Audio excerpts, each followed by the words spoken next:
everybody, welcome to Staffing. I'm going to find a little place to perch and I'm going to talk about several things. I'm going to talk about the fasting, as in no food. I'm going to talk about solitude, as in being with yourself, and I'm going to talk about basic shelter, as in adequate to keep you safe and keep you warm and keep you dry.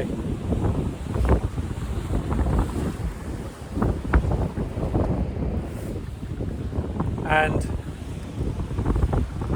I'm going to talk about why those three things are the three things that people bargain with when they feel the call to attend the Deep Nature Immersion, this contemporary vision quest, the roots and rites of renewal, I sometimes call it.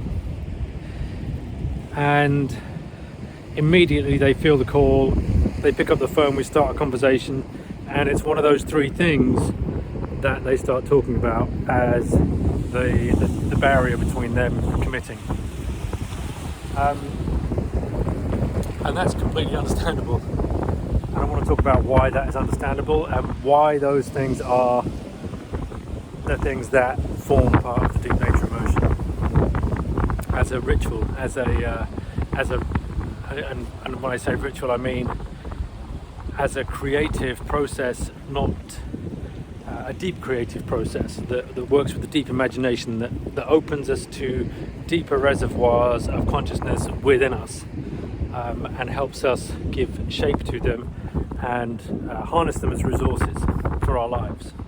You know, it's not just some airy fairy, let's go off and have a nice time and then come back and talk about it as an experience. It's not an entertainment thing, right? It's to seriously improve people's sense of self, to deepen their sense of presence and self-awareness, and give them agency in the world to create the world that they want to inhabit for themselves, for their families, for the communities around them, right? And for the earth, importantly, at this stage in our so-called evolution. So I'm wondering if I'm going to get drenched. I don't think so. Okay. So the Deep Nature Immersion is an invitation. And it's an invitation not to your conscious rational mind, to the part of us that is most often identified and utilized in our contemporary society to manage problems. It's a deeper invitation than that. It's speaking to and inviting a deeper aspect of your consciousness, of yourself with a capital S, to participate in a conversation, in a dialogue, in an exploration, to bring deep curiosity, a deep sense of presence to the party, to the process, which you will participate in creating with your questions, with your intentions, with your own creative contributions. It is an emergent process. So our ancestors, for tens of thousands of years, have understood that mature human beings are not born, they are made. And I think this is particularly relevant for males, because girls are born and they continue to inhabit the same biology as their mothers. They come out into the world and they're immediately their deepest, most resonant connection with their mother. They can go, oh yeah, I'm that. You know, I can see my mother, I have the same anatomy, the same kind of emotional tone, I'm attuned to her. Boys, however, come out and they're like, oh, I'm different from this thing that gave birth to me, this creature that I came from, this woman. And so there's a very different arc of development. And round about puberty, when testosterone hits the male and starts to really bring the juice, if you like, to empower a mature masculine presence to start entering the world, to start penetrating the world, to start giving shape in accordance with deep human values as the masculine, not just as a male, but as the masculine, this archetypal force, the complementary opposite to the feminine. It needs an initiation. It needs to be introduced to the power of its physicality. It needs to be able to harness and integrate its sense of aggression, and understand what that's for. Aggression is not anger, although anger is often a sign that aggression is being called for in terms of setting boundaries, in terms of cutting through the bullshit, in terms of creating some things. It's just a stunning coastline, by the way, isn't it? Okay, so this is Kilt Rock over here, and if I turn around, this is the mainland. Snow-covered mountains in the distance, you might be able to see. So, how do we do that? Well, tens of thousands of years ago, even a couple of thousand years ago, we would have initiatory rites of passage. So round about puberty, girls would have one kind of initiatory rite, which would be to withdraw from the men and the males, to go with the women, the elder women, the mothers. The maidens would go off with the mothers and the crones, the elders, and they would be held. One version of this that I really like is I think it's a Cherokee initiation ritual, where the woman is secluded away in a special teepee, and it's made completely black, and of course the feminine being the principle of the interior landscape, of the unconscious, of the less structured aspects of consciousness, the more resonant felt sense aspects of consciousness, which I talk about a lot. You have this seclusion, this darkness, and dancing in the dark, but not as an unconscious thing, but being incredibly present and attuned to what's waking up in the feminine, in the psyche of the individuals as it emerges from the deep feminine. I'm a little bit enchanted by this rock pool.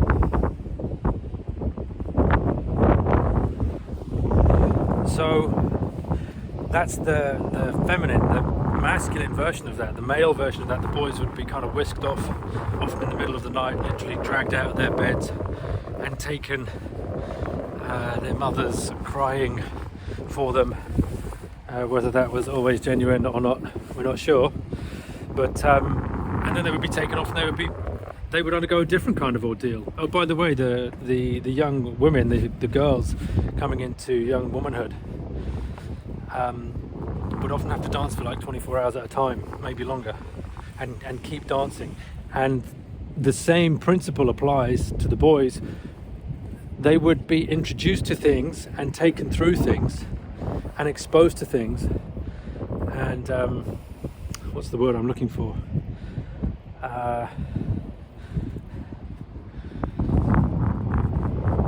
They would be made to undergo things that they did not think they were capable of. That was the idea. That in both the masculine and feminine initiations, the conscious rational mind, the immature ego that is associated with childhood, it's been formed in childhood, it's had its needs met from the external world. Hopefully, most of them in a good enough way, suddenly understands that that's not going to work as an adult. That's not going to get me where I want to go. I have to start accessing and orienting to and operating from a deeper sense of wisdom, a deeper sense of consciousness that is not online within me yet, and these ordeals awaken that potential, awaken those resources. We can't not have them as human beings. We are They are part of nature. That process is a part of nature's process.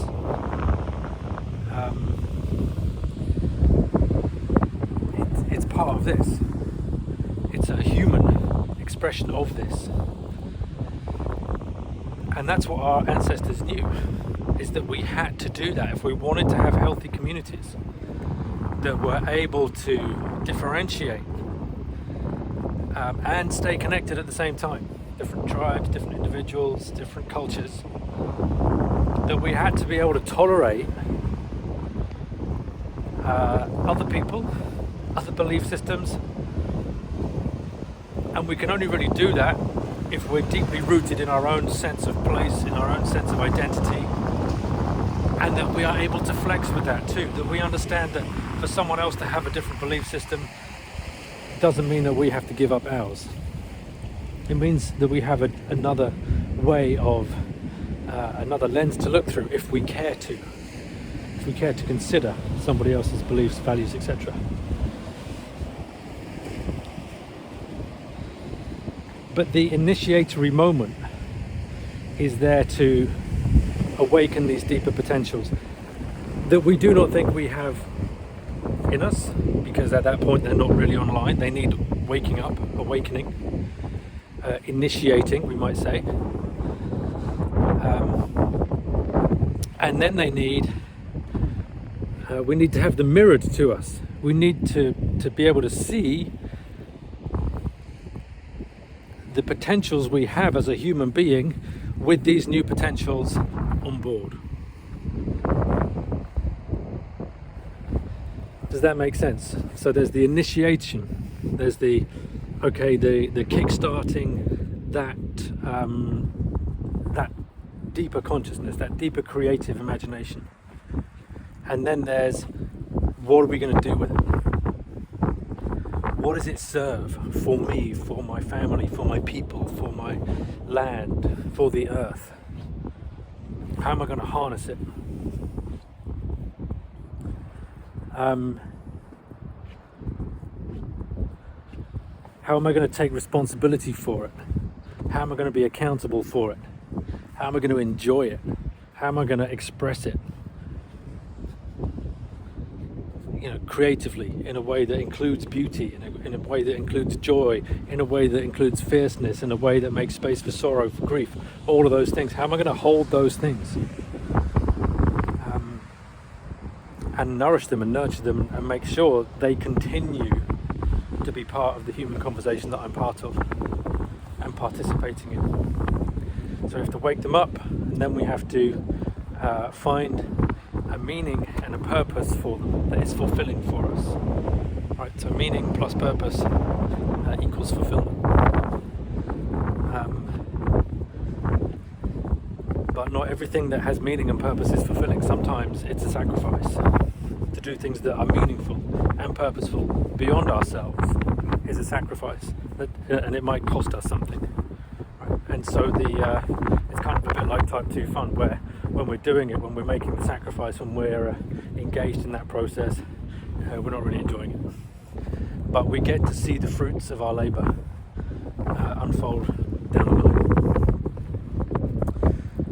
So, what's all this got to do with no food, basic shelter, and solitude?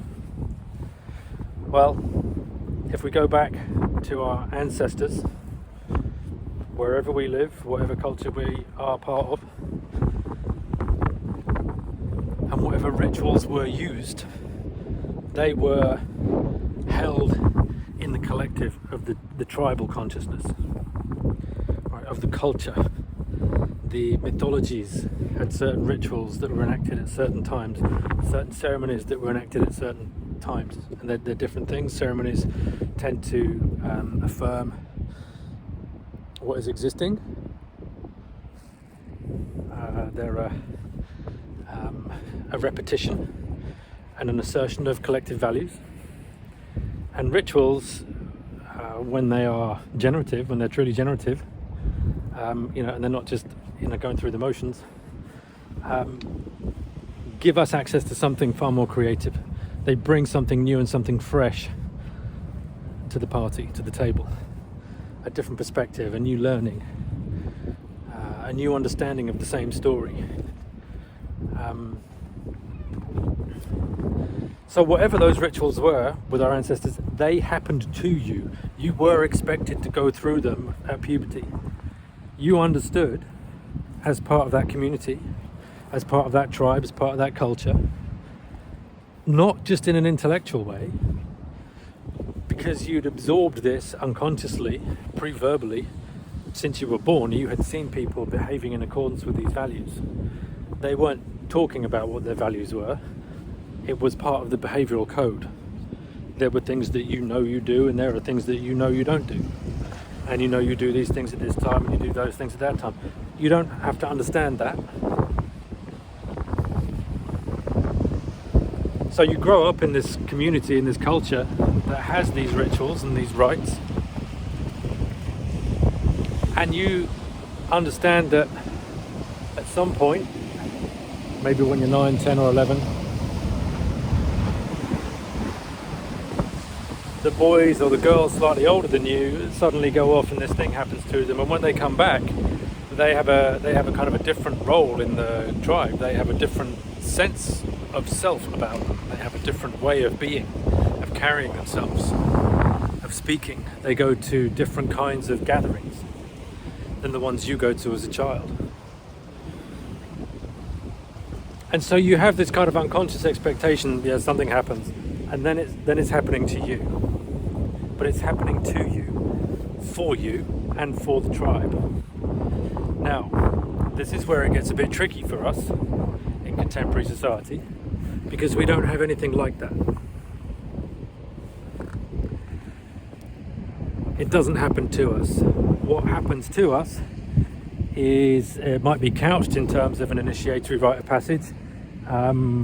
We might be looking forward to getting the car keys when we're 18, or being able to buy a drink when we're 18, or vote, or have sex, or get married, or whatever it is, leave school, get a job.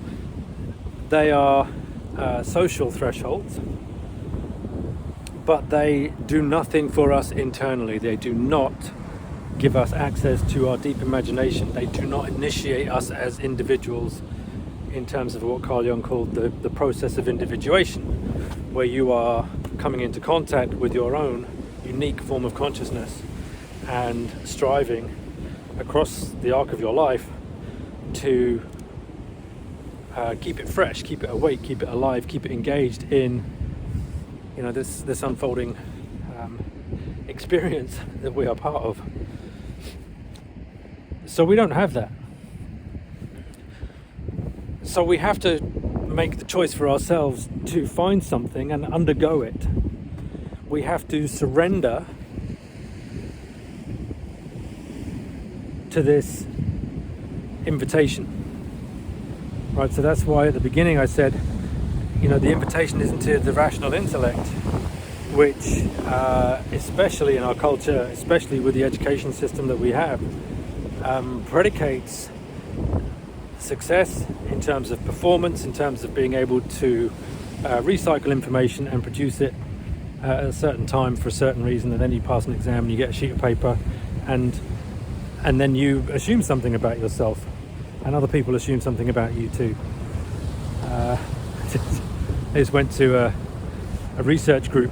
I was invited to a research group in the south of France, in Montpellier, talking about participatory processes and power dynamics, power asymmetries in play, or how they come into play in terms of biodiversity restoration, and whether people who facilitate participatory processes improve the outcomes for biodiversity. And so I was invited to the conversation because of my experience with the Africa Highlands project, working with Trees for Life. Africa Highlands, initially beavers, pine forest restoration, etc., other projects in that arena, and they wanted to know, I thought they wanted to know how I did it, because I worked with one or two individuals, and through conversations with them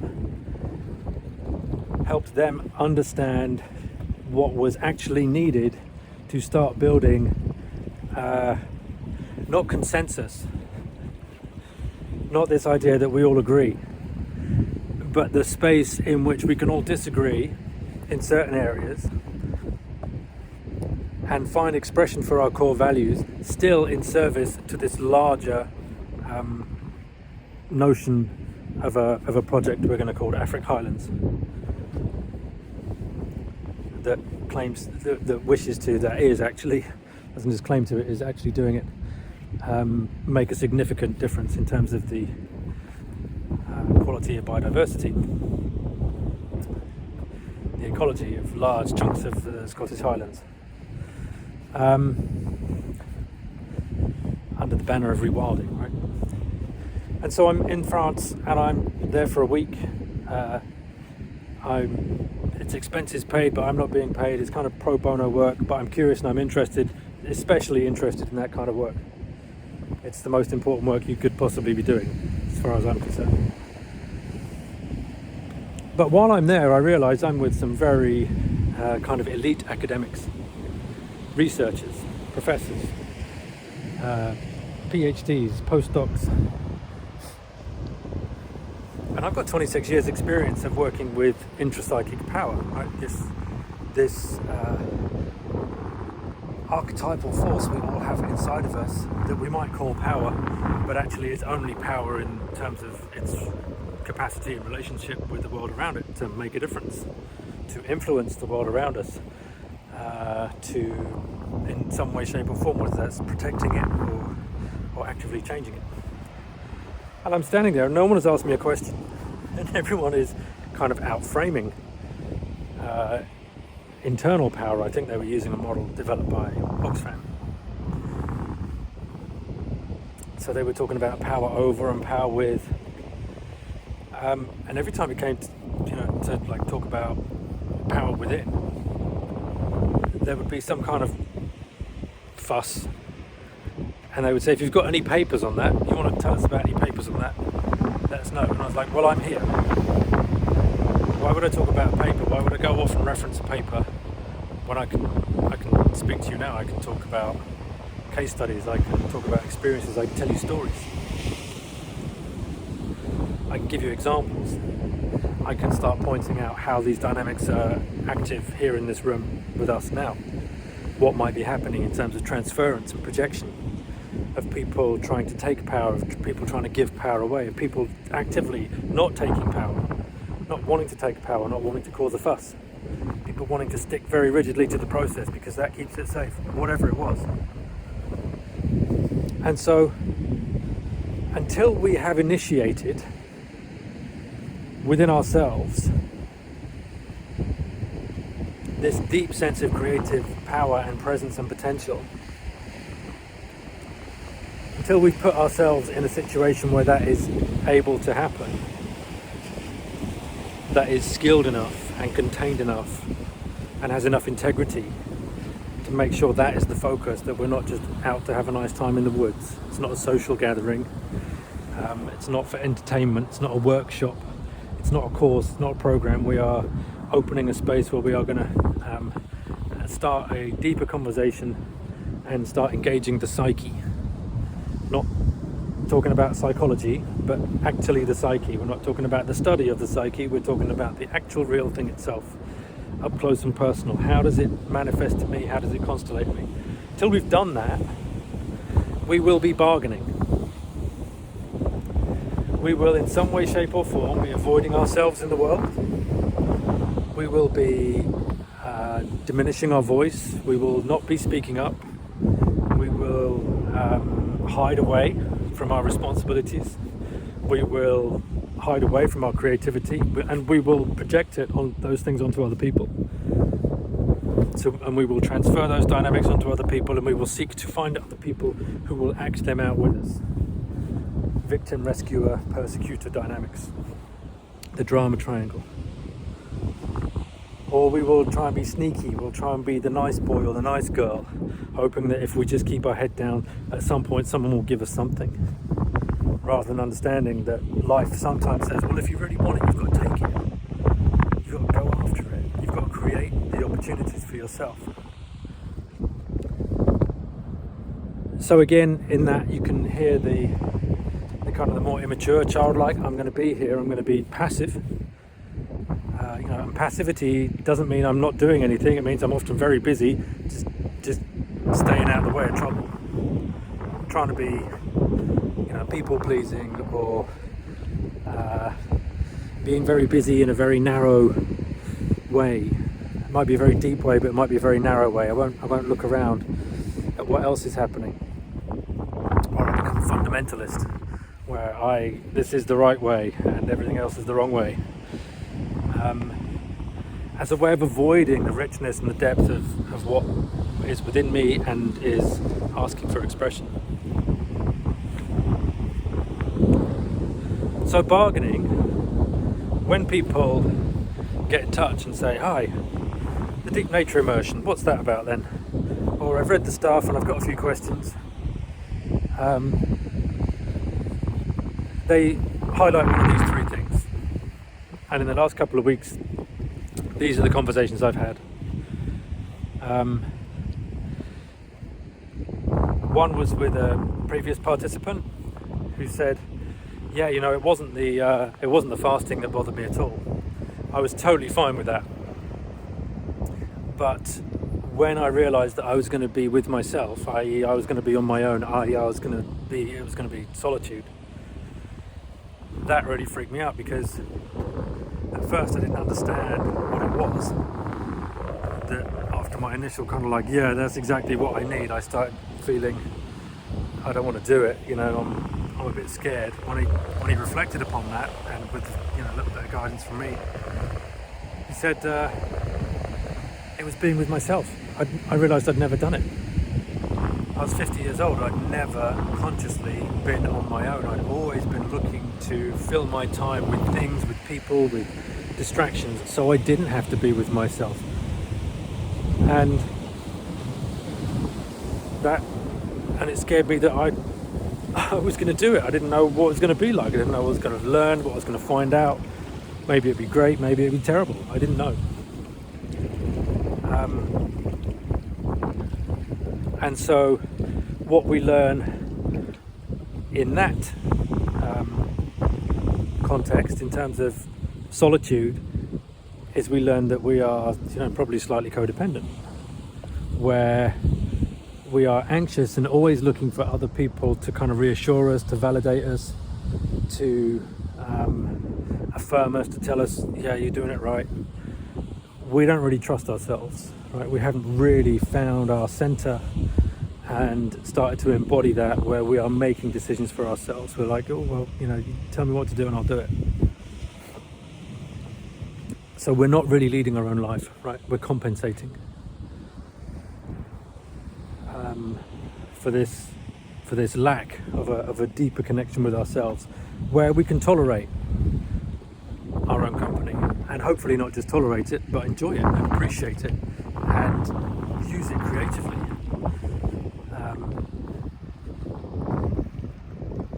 Consciously, that we actively understand that to really nurture our individual sense of self, we have to take time out. We have to be away from other people and their ideas. I mean, especially in this day and age, where we are absolutely flooded, inundated, tidal waves of information, tiny little bits of information. It's profoundly fragmenting to the psyche. It's not benign, and it might be interesting, but is it relevant? Is it relevant? You understand that the agenda of news companies is to make money, and to do that they sensationalize things. So we end up being exposed to all kinds of things that we have no power over, that we can't do anything about, that are disturbing for us. That certainly should be disturbing for us, or at least uncomfortable for us.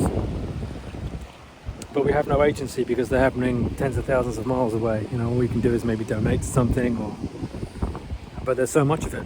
Anyway, so that's being with ourselves, to take ourselves away, to keep our psyche clear and clean of clutter, to make sure that we are nurturing the roots of our own experience, so that we can maintain our orientation to what's important for us, and that we trust that that's okay.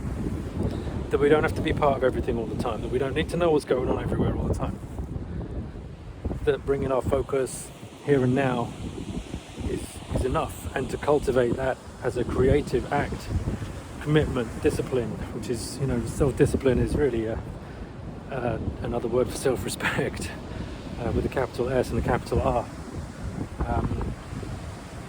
that you value what you're doing, that it's meaningful to you, regardless of whether it's successful to other people, that you find personal meaning in it. So that's unpacking a little bit about the solitude aspect.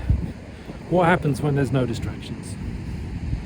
Right, so you are in solitude, but you also don't have your mobile phone, you don't have your painting kit or your yoga mat, or you basically take a journal to capture your thoughts and your dreams,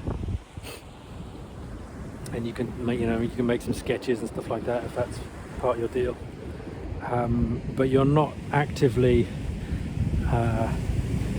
you're removing the distractions basically. So that's one aspect of it that is significant for people. The next aspect of it, which is probably the more common one, is people say, yeah, well, I'm sure I could fast for 24 hours, or maybe 48, but 4 days and 4 nights? I don't think I could do that. And lots of people don't come because of that. They want to clarify initially, is it really 4 days and 4 nights? Yeah, it's really 4 days and 4 nights. The actual going without food for 4 days and 4 nights, in the same way that being on your own can be psychologically uncomfortable, going without food can be a bit physically uncomfortable. But it's not crippling. It might make you tired initially. You might have a few stomach cramps, you might feel a bit nauseous, depending on how well you prepare, of course, and that's another part of this whole process, is the preparation for all of these things. Just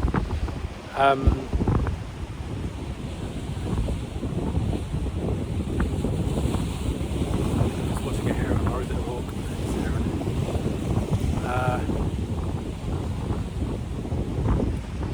But not going without food for 4 days and 4 nights is, anyone could do it.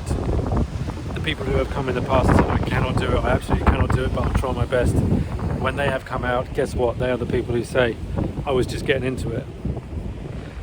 I was just getting into it and I feel great and I don't really want to eat. Because that's the other aspect, is when people come out from the fasting, they are very, very mindful about what they eat, because they understand their relationship with food.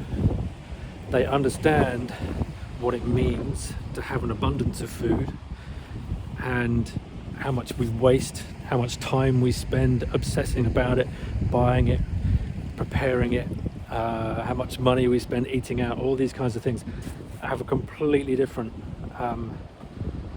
understanding of. But the no eating, the fasting, you will be drinking water. You absolutely will be drinking water. You'll have plenty of water, 2.5 litres a day, which is plenty for anybody.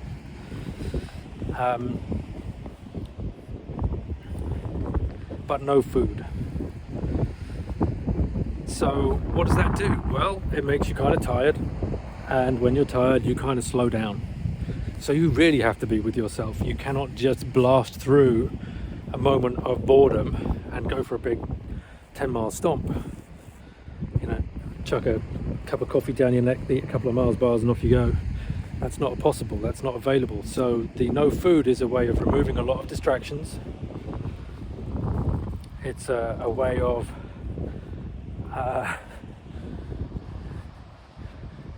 slowing you down, so that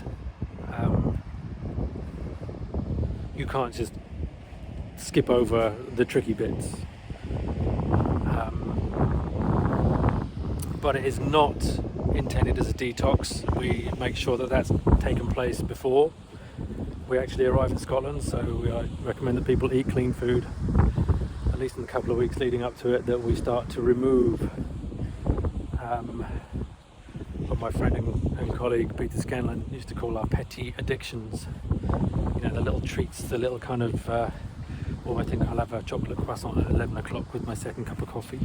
But then that will be it. You know, we remove all the things that we habitually do because we tell ourselves we deserve them. We remove all of that distraction and all of those unconscious patterns that those behaviours mask within us. Right? So we start becoming vulnerable, experiencing ourselves as vulnerable. And what that does is it softens our focus. It brings us into a deeper and more subtle relationship with the world around us. So that's the intention for the fasting. And it's very good. It does, we move into ketosis. There's all kinds of things that happen neurobiologically that you can read about in many places. There are health benefits too. That's not our primary objective in fasting. So solitude and fasting, things that a lot of people would go out of their way to avoid without even thinking about it, right? And then the third thing is adequate but basic shelter. So this is not a survival program. It's not a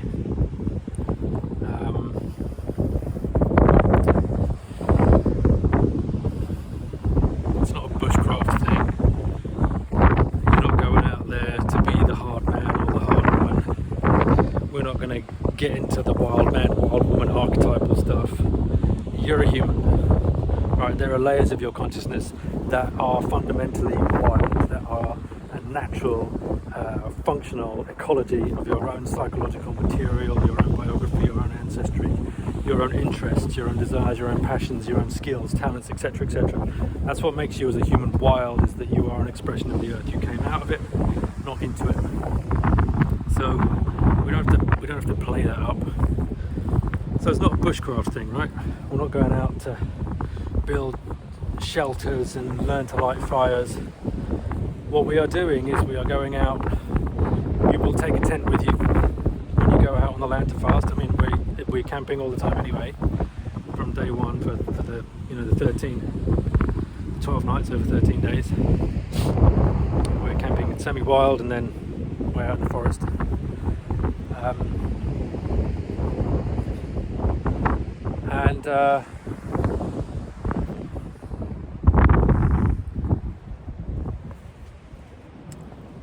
We have,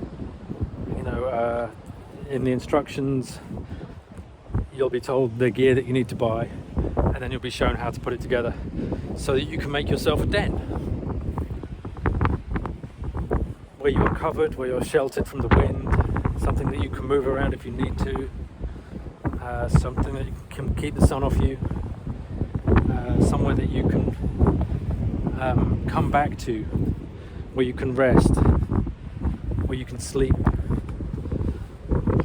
But that is not separate from nature, right? So it's usually open to the elements in some way. People are generally wrapping themselves up in some kind of cocoon.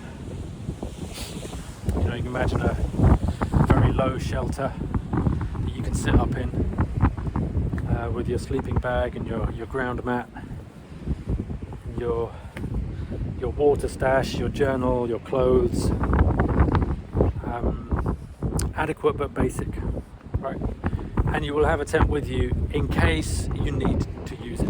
In case you get caught out in the rain and you get cold and you're like, right, I need to put my tent up and get my tent for a few hours, or you don't like, you just feel too vulnerable in any particular moment and you feel that you need to get a tent, then you do that.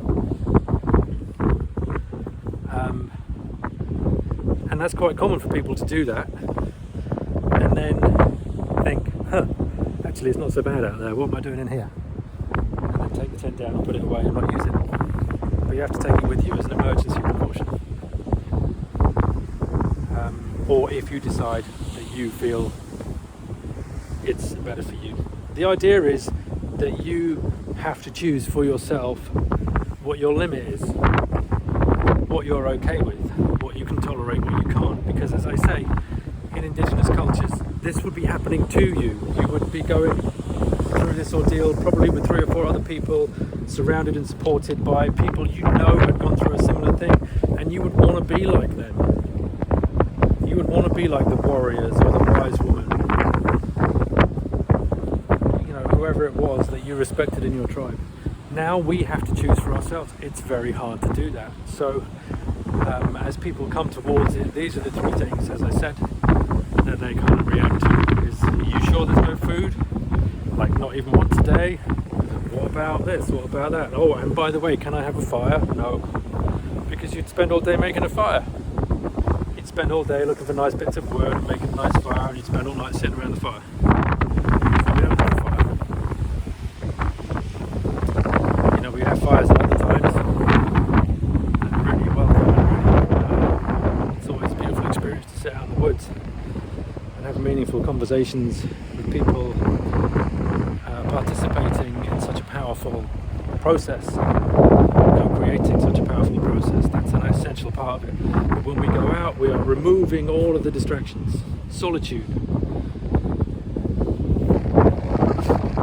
We're not there to discuss things. We do have a certain safety protocol, but you won't be seeing anybody else in that. But you will be checking up with other people. But you won't be present with them, you won't be talking to them, you won't be leaving notes for them. As some people thought was a good idea. We're just going to have a check-in. No, you're not. You're going to be on your own. You're going to trust that you can be with yourself, and that that's a good thing to do, and that you'll learn something really powerful about yourself in that, which means you get rid of the FOMO thing, right? That you're not like always, what's happening out there? That you understand, I'm okay with myself. If I need to rest, I'm going to stay in tonight. If I need to rest, I'm taking a day off work. If this place doesn't suit me, if these people aren't working for me or with me, if this is difficult for me and I'm having to work really hard just to have some kind of basic connection, I can leave, because I'm not afraid of being abandoned, and I'm not going to abandon myself to stay here. Solitude. A couple of years ago, after the fast, we were in the integration process, in the incorporation process, and it was getting on a bit. It was probably coming up to about 7:30. Been a long day, been sitting around listening, a lot of intense kind of focus required, holding, a lot of things being stirred, a lot of things being learned by everybody. It's demanding. But it's after the fast, and some guys said, I really need to eat before we do the next session. I was like, okay, fine. Can you be quick? So they were like, yeah, sure. So they took a dive off to the local store, and rather than being the half-hour max that they promised, they were gone for 45 minutes, and they came back and they wanted to start cooking. And I said, look, we're not going to do that now. This session is why we're here. These conversations are why we're here. And they were like, well, but I'm starving. I can't function if I haven't eaten. And I said, well, hang on a minute. What's just happened? Where have you just been? And so what they understood was that they were emotionally full and feeling slightly overwhelmed, and because it was a long day, and I think the next day we were about to go home. I think it was the return the next day. So lots of things started to surface, and they thought, well, I know what we'll do is I'll cook and eat, and I'll avoid those emotions. I'll avoid that part of me that's asking for my attention. I said, no, you can do it. You know you can do it because you've just done it. You don't have to eat now. You're not going to starve to death in the next 45 minutes, in the next hour and a half. And you can be hungry and you can be here at the same time. You don't have to give in to those impulses. You can hold yourself and move through them and actually find a greater sense of self-control, of self-discipline, and you can focus on what's really important rather than the more basic needs. And they didn't like it, and they were all huffy, and but they thankfully trusted me to come along, and a couple of weeks later, we were in another conversation. They said, "Yeah, totally, totally." I was totally, I was just acting out. Right? I was just kind of like trying this. It hadn't really landed for me yet. Right. So the depth that we work at on the Deep Nature Immersion, on this contemporary vision quest, the access that we gain to the deep imagination, to these deep reservoirs of potential, the resources that we have within us as human beings, the creative unconscious, the sense of agency, the sense of fierceness, the sense of clarity. We then have to steward that into the world. And so really after the Deep Nature Immersion, the formal aspect in Scotland is when the work starts, is when we really start to harness and harvest the wisdom that we found and bring it back in service to our lives. And that's all part of the preparation process. What's our intention for coming in the first place? What are the challenges that we feel we might encounter personally? What might we need in terms of support to help us meet those and find our own creative response to them? And that kind of conversation continues after the event. So that's why it's 6 months, with the 13-day crux in the middle in Scotland. But back to the beginning, bargaining. So I can't fast, I can't be with myself, I can't be out under basic shelter. Whichever one of those, maybe it's one, maybe it's two, maybe it's all three, you focus on as the thing that you can't do, which is going to stop you engaging and embarking on this journey. It's a profound adventure. It radically changes people's lives. Understand that is an immature part of yourself putting the block on you, on the larger part of yourself, saying do not go there. Sometimes I think Bill Plotkin sometimes calls them the loyal soldiers, which I kind of get, but it's a very simplistic presentation. We all have complexes within us. We all have these aspects in our psyche that would rather stay immature, that would rather say, I don't really want to suffer, so I'm gonna keep doing the thing I know how to do, even if I know it's harmful, even if it leads me or keeps me stuck in a crippling depression, even if it keeps me uncertain about who I am or what I want in my life. I'll keep doing that because I can't imagine anything else, because this is what I inherited from my family or my culture, blah blah blah. I can't imagine any other way. So I know how to do this, and it's not suffering for me because I know how to do it. To step outside and beyond my comfort zone, to step out beyond my known universe, my known experience of myself and the world around me, you have to find courage. It's not going to happen to you. No one, if you're a boy, psychologically is going to wake you up in the middle of the night and take you off and initiate you, although every single boy and man I've ever met wishes that had happened for him. We do not live in that time anymore, and sadly I don't think we ever will. But that doesn't mean the psyche doesn't need that, isn't asking for that, because it is. And you see the consequences of that not having happened for people actually all over the world in terms of violence, depression, suicide,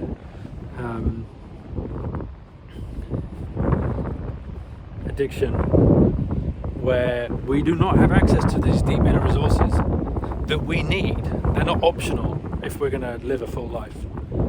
They're not optional. They are absolutely necessary, and the psyche longs for us to kind of do something to put ourselves in a situation where we're not mindlessly trying to force our way through things, where we are actually slowing ourselves down and becoming present to what's already here. We're not trying to conquer and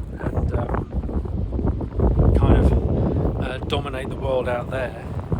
We are looking to come into a meaningful, deep, powerful sense of presence with ourselves, with our deep wise self, for our own reasons. And that, of course, requires us to take responsibility for it.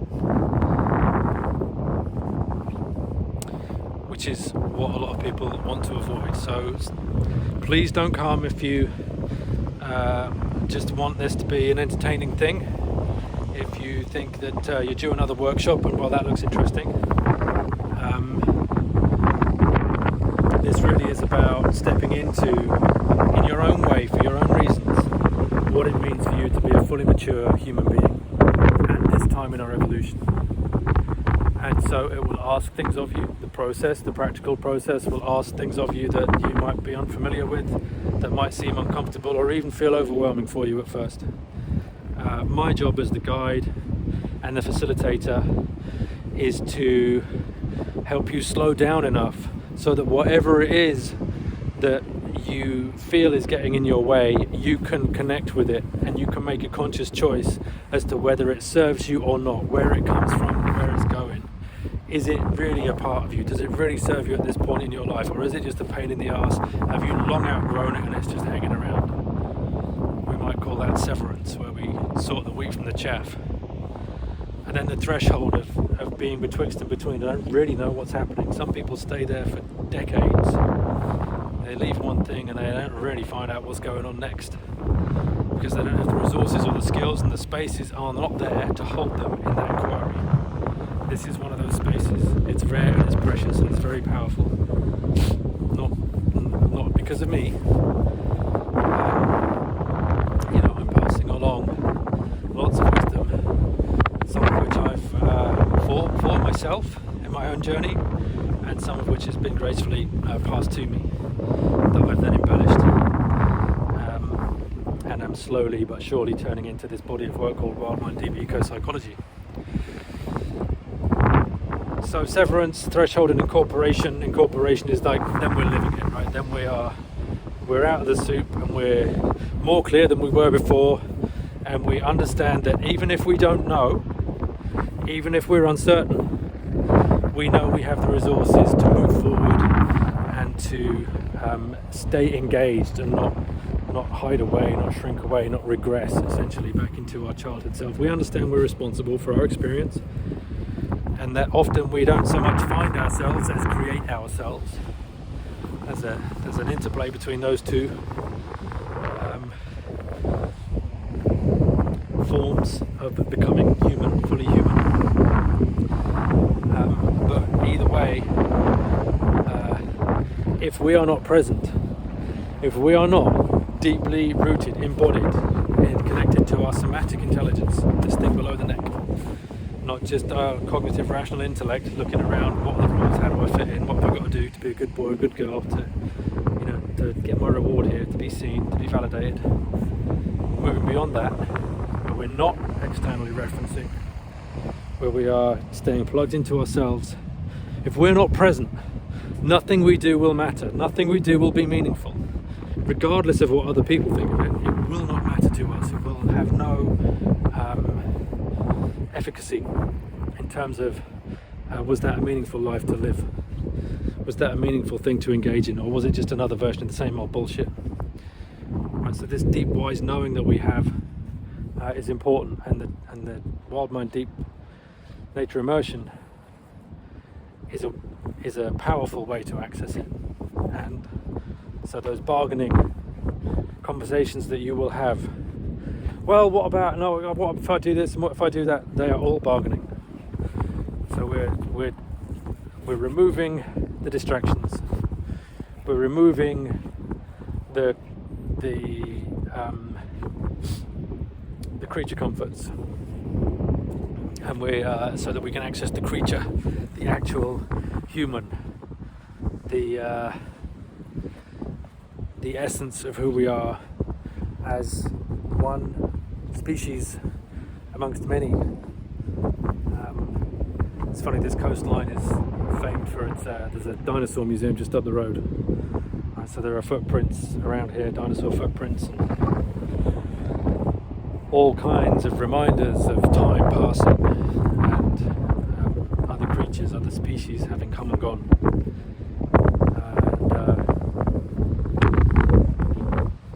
We're part of that journey, we're part of that evolutionary journey, and we're not really taking care of it at the moment. We're not really participating in a way that we must, if we really want to be human, to be a functional part of a functional ecosystem, an expression of biodiversity, responsible for other aspects of biodiversity. So the Wild Mind Deep Nature Immersion puts us in nature for that. We're not tucking ourselves away in a yoga retreat. We're not looking to be silent. Quite the opposite.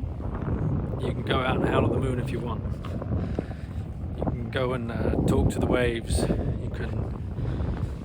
There's incredible abundance of life in and around the forest that we fast in, and on the internet that we camp on beforehand and after. Prolific life.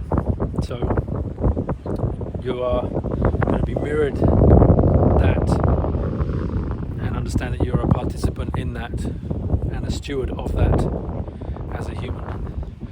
And you get to choose how you do that and why you do that, and you get to go and bother other people and rattle their cage and invite them to participate in their way too. Okay, I think I've been rattling on enough and my ears are getting a bit cold, so I'm going to leave that with you. And the reason that I'm recording this today is we start on Sunday. So if you've been bargaining for however long, we had sign-ups first week in January and sign-ups a couple of days ago. So if you are bargaining, understand that's what's happening. Understand that it's a participatory process, that you are going to be engaged in defining your experience. You're going to be meeting yourself in a deep, powerful way. You're going to be supported in that by me and other people, and you're going to access resources that you didn't know you had, and then you're going to be supported in finding out what you want to do with them. No one's coming to sort it out for you. No one's going to wake you up in the middle of the night and take you out and initiate you. You're probably not going to have some mind-blowing dream where you wake up one morning and all of a sudden it's changed. But deep inside you there is a layer of consciousness that needs initiating and needs nurturing and needs your presence, because life needs your presence. The natural world needs your presence. You're part of this. And if you know that you're not playing your part, if you know that somehow, somewhere, something is getting in the way, whatever the story you have about it, whatever the narrative is, whatever the causes are, genuine causes, and I include, trauma in that, PTSD, CPTSD. This is a place. It's not a safe space. Forget psychological safety and all the bullshit stuff that's coming out in organizations and leadership stuff. As a human being, you understand it's dangerous to be a human, to be fully human. People are not going to like everything you say or do. So what? If you're rooted in yourself, you've got nothing to prove to them anyway. Right? So if you know that you're not participating, if you know you still got juice in the tank, if you've still got time left, which if you're listening to this, you have. Never too late to engage and to reawaken, to reignite, to reconnect, to reimagine, to recreate, to initiate another part of you. The psyche has those resources within it, and it's unlikely in our common culture that you're going to bump into somebody that is going to help you do that. So if you found your way to this, you've got a couple of days to get your shit together and register and come join us. Another thing to say is that this is likely, probably a 70% likelihood that this is the last time I'm going to do this as a public event. I am shifting my focus of work to move back into working at depth one-to-one, specifically in the realm of biodiversity and rewilding, looking to work with leaders in that arena, to help them understand that there's a deeper layer to what they're trying to do that they don't seem to have access to or understand, and therefore can't utilize effectively. Still trying to kind of fix nature one species at a time, one little place at a time, rather than really wake up millions of people to the beauty of their own lives and the beauty of the natural world. Fear isn't a very good motivator in terms of what we want to create. It's a good way for getting people to hide and do more of the same thing. You know, that thing where, you know, when people start to panic, they tend to do more of the thing that they've done that hasn't been working, but they're busy. It's another kind of passivity.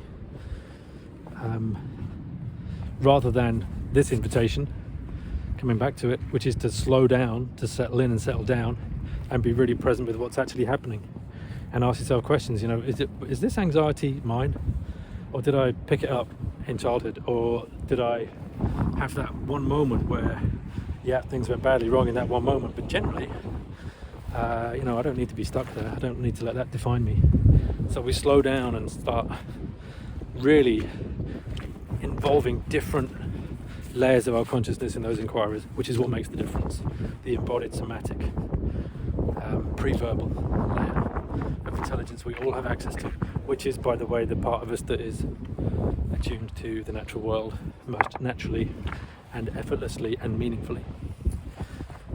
So anyway, 70% chance this is the last time I'm going to do it. Bit of a little pick. So if you're thinking, well, maybe next year, there probably won't be a next year, because this will be subsumed into a course that I will run probably as a year-long course for conservationists, leadership people. So that's where it will happen.